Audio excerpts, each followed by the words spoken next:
Hi. The very success of Gavin and Stacey is the reason why the BBC licence fee must be cut in the new year.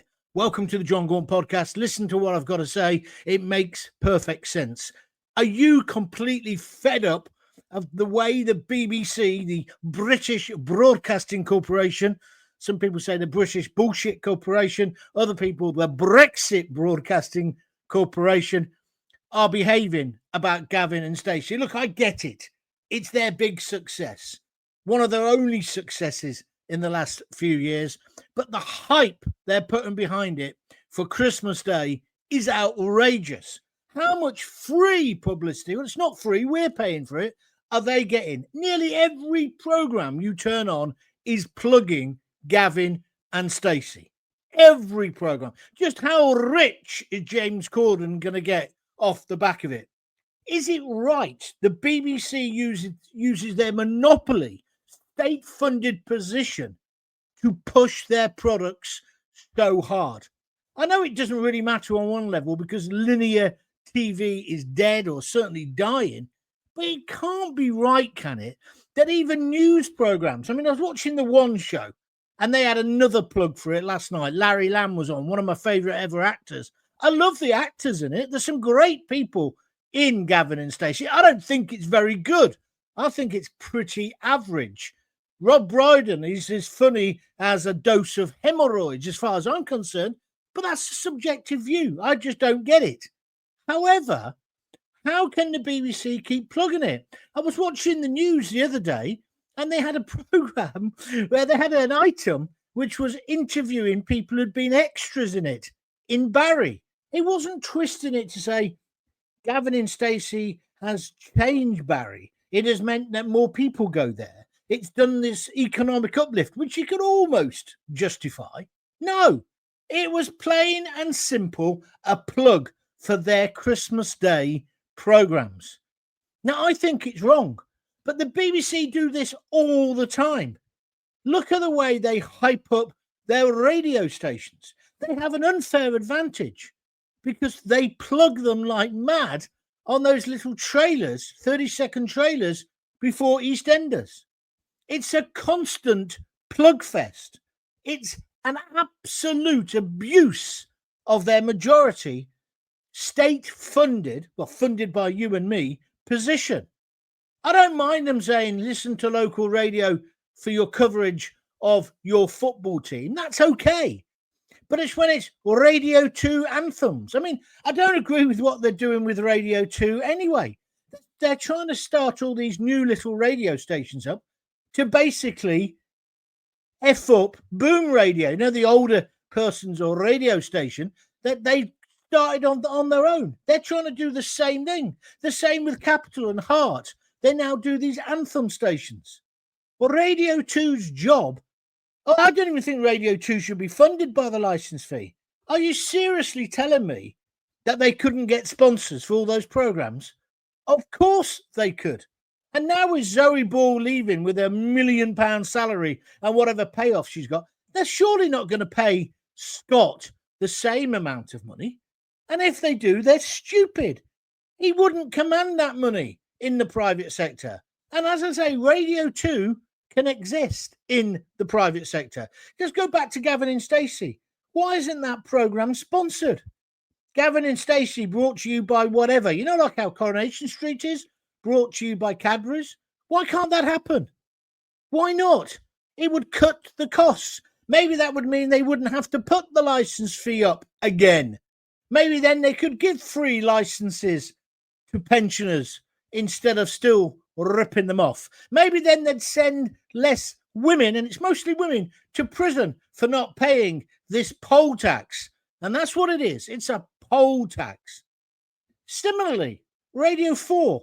I've never understood why Radio 4 has to be paid for by a licence fee. All these Burks who go, oh, yes, I heard it on the Today programme. You can pay for it then. You've got enough cash.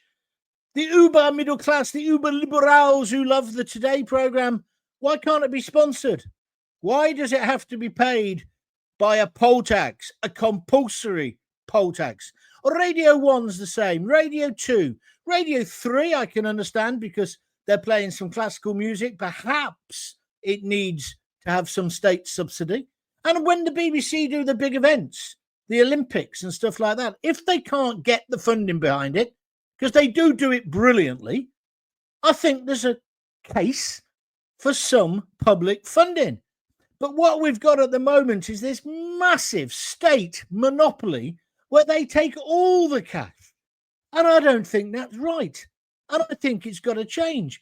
Gavin and Stacey is the prime example. It's going to be the biggest show on telly this Christmas. And if it's not, heads will roll.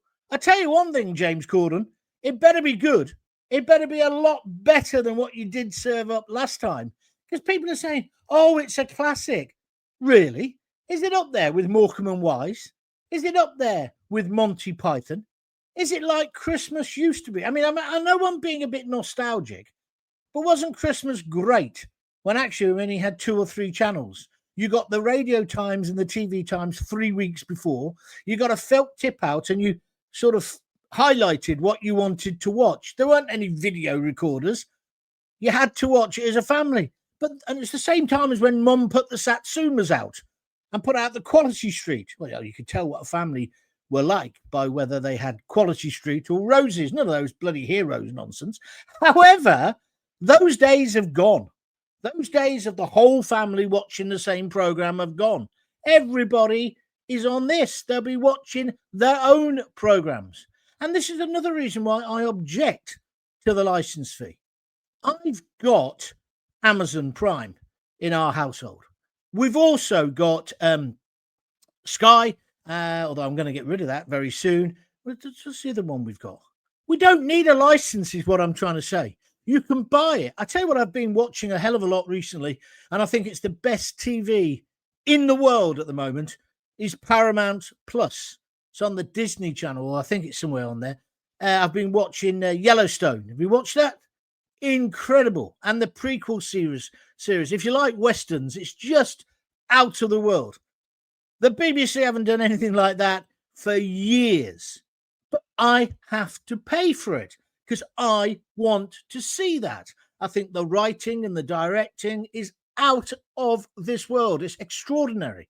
But if I want to watch it, I'll have to pay for it. What's the same? If Gavin and Stacey is so bloody brilliant, make me pay for it. Or alternatively, or at least give me a choice if I want to pay for it, or alternatively, get it sponsored. EastEnders, you're telling me EastEnders couldn't get a sponsor? Samaritans probably, or Mogadon. Now, I think EastEnders has been quite good recently, but you understand where I'm coming from.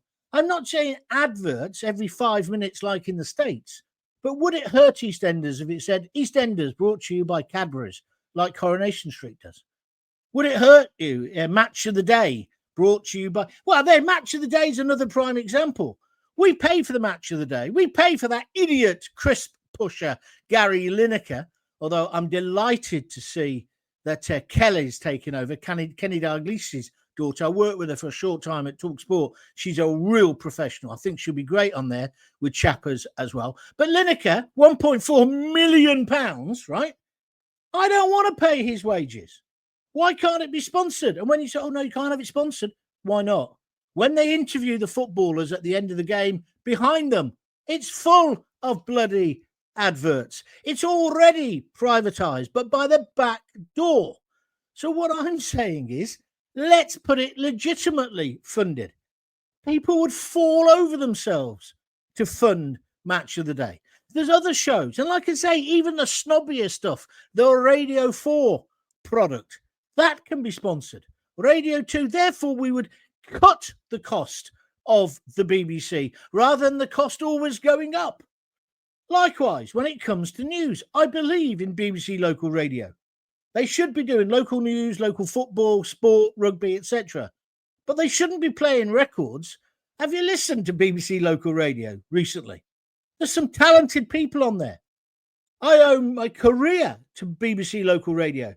But there's a load of shit as well. And then they play another record, which you could hear anywhere. Local radio should be banned from playing music unless it's specialist. Local music by the local bands. promoting local culture and talent. Not Sub Radio 2 from 1973 is another Carpenter's track. No. There's commercial stations will do that. So I would say BBC local radio needs to be cut in that way. They should be all speech. If that means you've got to pay the presenters a bit more because you need talented people, pay them. Save the money that you would have been spending on poxy or records. Yeah? Do you not see this? It just seems to me to be so obvious. The BBC needs root and branch reform. We should not be having to pay for it, or not to the extent we are. BBC News. If BBC News wants to be partial, if they want to employ people who want to give their opinion rather than just telling what the news is, I'm talking about their main news presenters, then I'm sorry, they should be privatised. There's no way that we should be paying for that. Their bias is off the scale. It's completely wrong. They've even begun to acknowledge this themselves. So coming back to Gavin and Stacey, here's the prime example. We no longer watch telly like we used to. It'll get a good audience. It'll get millions, and it should. But it's not going to be 19.8 million, 20 million, is it? 28 million like Morecambe and Wise, because we don't watch telly like that anymore. We stream. We watch what we want to watch, and we play on demand when we want something. If we judge something to be good. I mean, I had to laugh. I was laughing my duck off the other night. What's it called? What are they calling it now? BBC Sports Personality of the Year. Spotty or something. They've got an acronym for it. It's like, shut up, right? And like, it's a bit ironic, the BBC doing Sports Personality of the Year. Well, one, when the last 2 or 3 years the person hasn't had a personality. And second, they haven't got any real sport. I mean, it was different this year because they had the Olympics. But I noticed Keeley, it was obvious she was going to win. There was no way the BBC, even though they do darts, not very well compared to Sky, but they do darts, there was no way Luke was going to win. And people said, oh, it's a public poll. Oh, yeah. Yeah, public poll. You really believe that? Yeah, okay, I'm with you. Yeah, no one would have gerrymandered that. They wouldn't have had adverts for weeks and weeks pushing the girl. Now, don't get me wrong. When I say this, people think that I'm having a go at Keeley. I'm not. I think she's a marvellous athlete, a marvellous role model. But she didn't do what Luke's done. He's completely revolutionised the game of darts. And don't start, oh, it's not a sport. It's competitive. You have to practice. You have to train. Yes, it's not very, very physical, but it is a sport. It is, because it's competitive. You're working together. You improve. There's technique, etc., etc. It's more of a bloody sport than skateboarding, and that was in the Olympics. Darts should be in the Olympics. And I think it would have sent a real signal that the BBC is for everyone. Because when the BBC talk about diversity, they're talking about Muslims, black people, brown people, gay people, trans people, people who think they're fridges, I don't know, everything. They're not really talking about working class people. When do you ever see working class people portrayed properly on the BBC? I mean, you could say Gavin and Stacey, well, it's upper working class, isn't it? But you know what I'm trying to get at here? The BBC is stuffed full of uber liberals, overeducated, Cambridge and Oxbridge normally, people with a certain view of the world. And that's got to change. It's got to change from a commercial point of view, because we can get our news, we can get our TV, our entertainment, our pop music from so many different sources. When the BBC was invented to educate, inform, and entertain, there wasn't any other stations. Then we got the commercial stations, ITV and the rest of it. And of course, in radio, we had the radio revolution. And that's why there's Ofcom. But there's no need for either things, either Ofcom or the license fee. The world has changed. Over 1 million people didn't pay the license fee. That doesn't mean they're watching it illegally. They're just not watching the BBC. I was out with some young family friends of mine and the kids, and they never watched the news. I'm talking about teenagers, 20, getting on for 20, 22, 23. No, I don't watch the news. What do you mean you don't watch it? Well, if any news I need to pick up, I get it on my phone.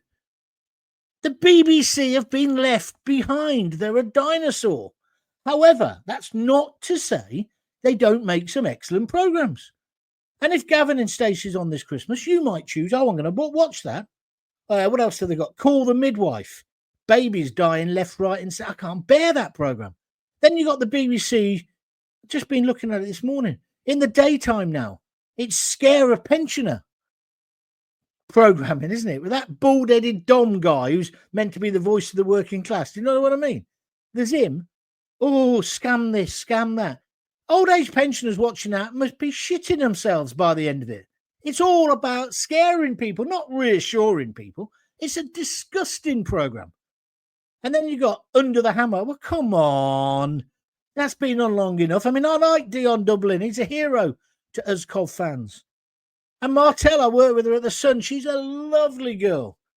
But it's outlived its usefulness. Every single programme, it's the same. Let's find out who bought it at the auction. But because of COVID, then they say, this was a telephone auction. Da-da-da. So you don't even have the excitement of seeing which person's going to buy it at auction. And then there's those other programmes, A Place in the Country, where they never actually buy the house. He takes them all around these places and they don't buy it. Why is that on the beat? I think it's called A Place in the Country. Those programmes, you know what I'm talking about. Wall-to-wall shit, right? I was thinking today, do they employ anybody over the age of 30 in the BBC as a director or producer of these shows?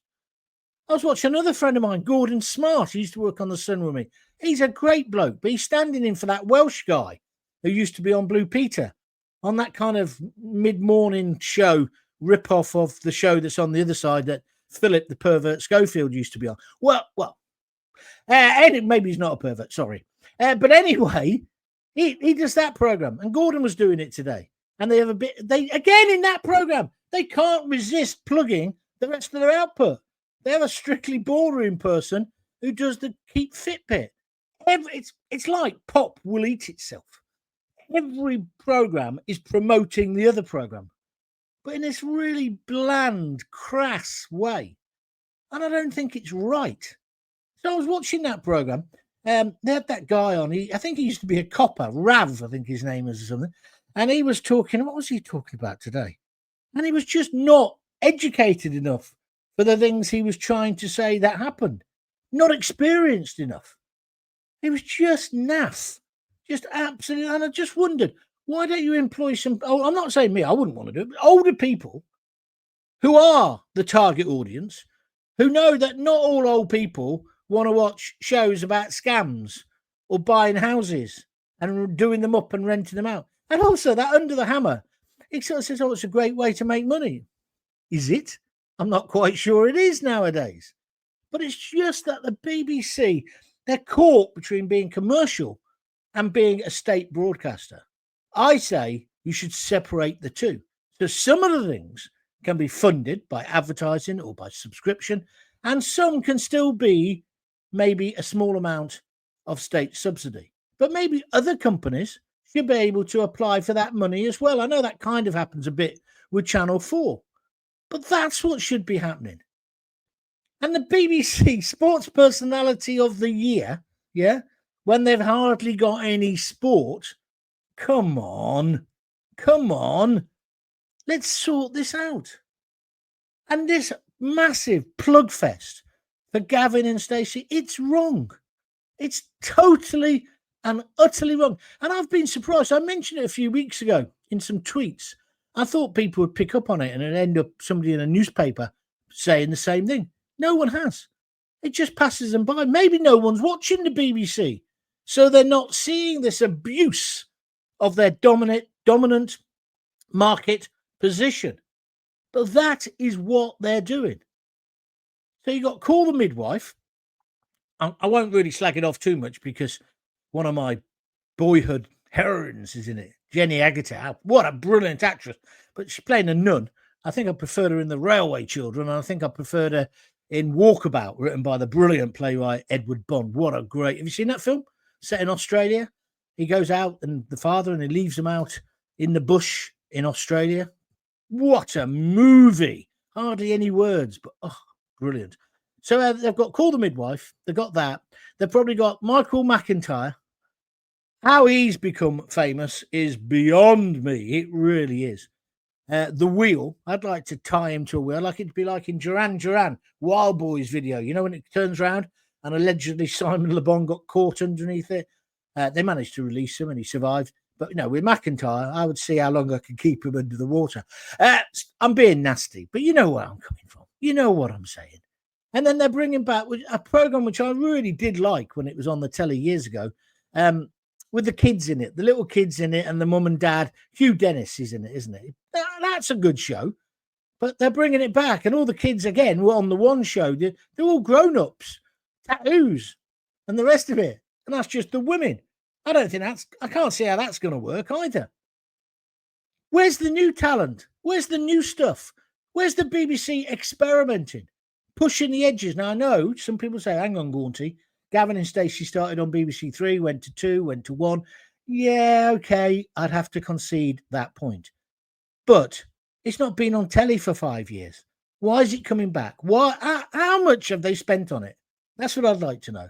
And how much, some bright spark in marketing, if you could put down the cocaine for a minute, and they could actually work out what the advertising spend's been on it. It's incredible, the free advertising they've got. If that doesn't beat every other program, including the King's Speech, then there's something amiss. I know it's a bit non-Christmas me saying this, but we have to address these things. When Keir Starmer is cutting things left, right, and centre, I mean, look what he's just done with the WASPy women. First time in my life I agreed with Diane Abbott. It's a complete betrayal. He betrayed the older generation, 10 million of them, didn't he? With the winter fuel allowance. By his own admission, people are going to die of cold this winter.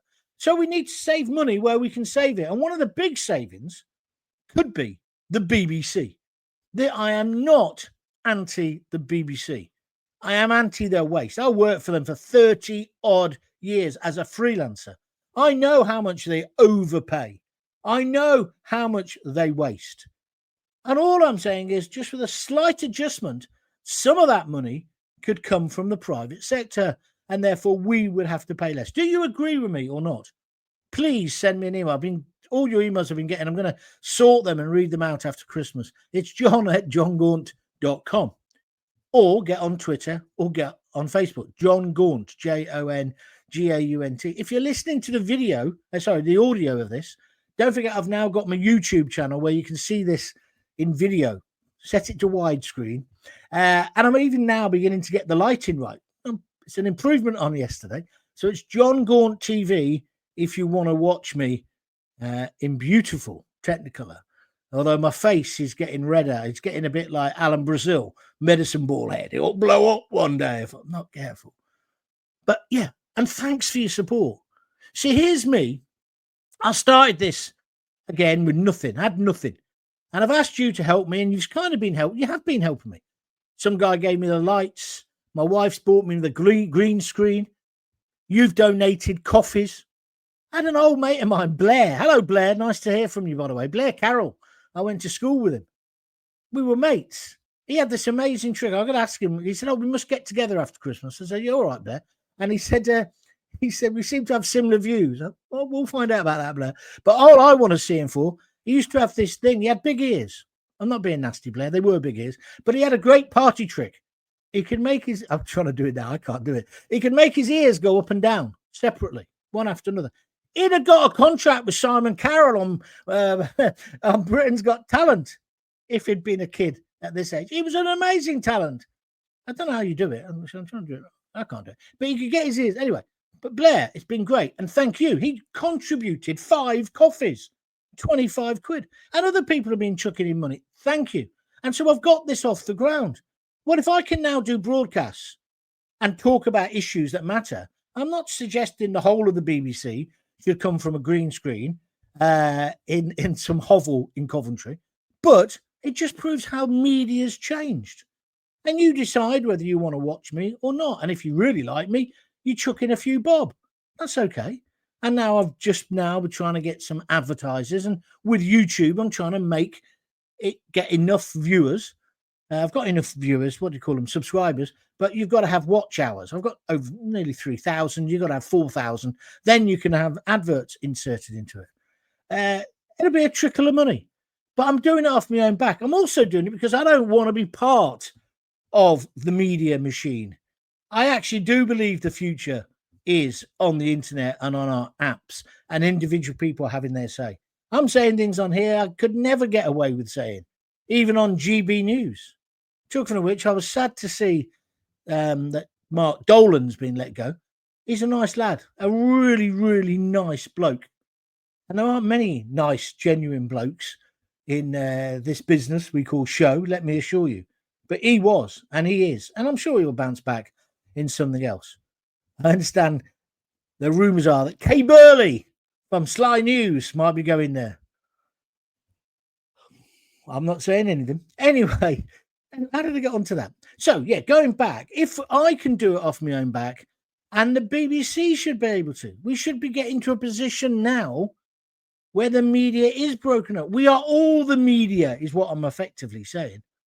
And that's why I want Elon Musk to fund reform as well, because that'll revolutionise, not because I'm supporting reform, because I'm not at this moment, but it will revolutionise politics in this country.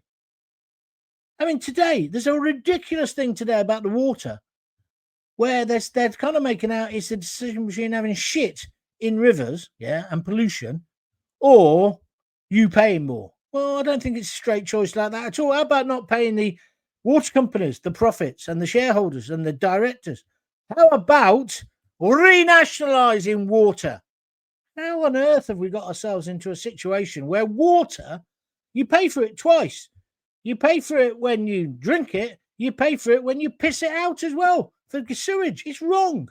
I don't think electricity or gas should be in the control of the private sector. It's not done any good, is it? There are, Keir Starmer. There's some things you could do positively. And the BBC, the reform of the BBC could save money. Then you'd have more money, Keir, to give to terrorist organisations like the mobsters who are now running Syria. That's what you want to do, isn't it, Keir, with our money? £50 million of our money. Absolutely disgraceful. I see we're going to give more money to the Ukraine. I wouldn't give them a single penny more at the moment. Let's wait till Trump gets into power and see whether he can solve it within a day. We've got to stop spending money as if it's going out of fashion. And I know it's old-fashioned. We've got to put our people first. Did you see the person who's accused of being the Southport killer? 3 little girls who got slaughtered, 10 others who were injured. He wasn't in court, but it was all done by video. He refused to plead. So his own defence people had said, well, he's going to plead not guilty. And he refused to even go on the video link. How have we got to a state where we allow those things to happen? I don't know whether I'm not saying he's guilty or innocent. I am saying we should have known earlier about his persuasion, maybe before the riots, Keir Starmer. And Keir Starmer, he came back. He's been on a world tour. I thought this was a good joke. Keir Starmer's been to more European cities than Taylor Swift. Why doesn't he want to go home? Most blokes always want to get home to their missus, don't they? And their family. I would. Especially as he's got loads of different gaffs he could go to with them. He could go to number 10, go to his house, the £2 million house that he's not got a mortgage on. Oh, no, he's renting that out, isn't he? I don't want to be at the end of a hard day. You want to be with your missus, don't you? Talk things through, maybe have an argument, something to eat together. I think I've said enough. Anyway, that's it. I'm done. I'll probably do another one for you tomorrow. I hope you enjoyed it. But Gavin and Stacey is the reason why we should now defund the BBC. Are you with me or against me? Feel free to support me at buymeacoffee.com/John Gaunt. And have a good Christmas if I don't speak to you before, but I think I will. So until then, if you have got children, please give them a kiss, give them a hug. Hey, hey, hey, don't forget to tell them that you love them. I'll see you later. Thanks a lot.